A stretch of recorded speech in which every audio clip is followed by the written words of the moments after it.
E aí galera, beleza? Hoje eu vou ensinar aí, né, como criar um site grátis. Primeiro eu entrei na internet, né? Botei no webs.com, beleza? Aí clica aqui, ó. Marque a free website. É, você sai aqui. Logo.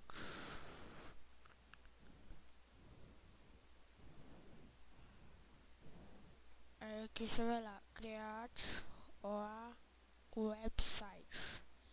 Aqui você bota seu e-mail, né? Eu não vou botar o meu porque eu já tenho muitos sites aqui, eu vou botar qualquer um, entendeu? Aí você bota aí seu e-mail, falou? Que você bota uma senha, né? Um password, tipo isso. É que você vai lembrar. Pronto, que você bota seu nome. Que você bota sua data de nascimento, né? Aqui você bota o nome do seu site. Vou botar tipo. Beleza? Aí você clica aqui, ó. Water. Que você escolhe um tema aqui, eu escolhi qualquer um mesmo, né? Porcaria, vai.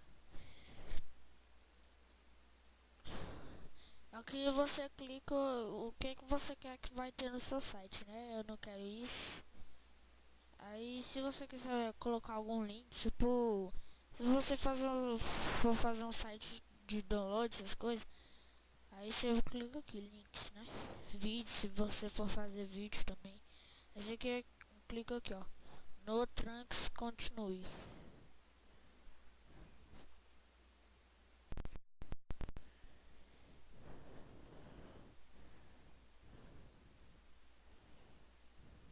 Aqui você clica, ó. Start Bullying No. Que você coloca, né, os tipos de coisa que você vai colocar no seu site, tipo downloads, né, essas coisas. Aí se você for colocar algum tipo tipo imagem, tipo se você for fazer rabo pirata também, né, colocar o server, o loader aqui, né. Aí você clica aqui, ó, HTML. Aí você cola o loader aqui e clica em insert. Galera, essa é mais uma videoaula aí, né? Depois eu vou deixar os links.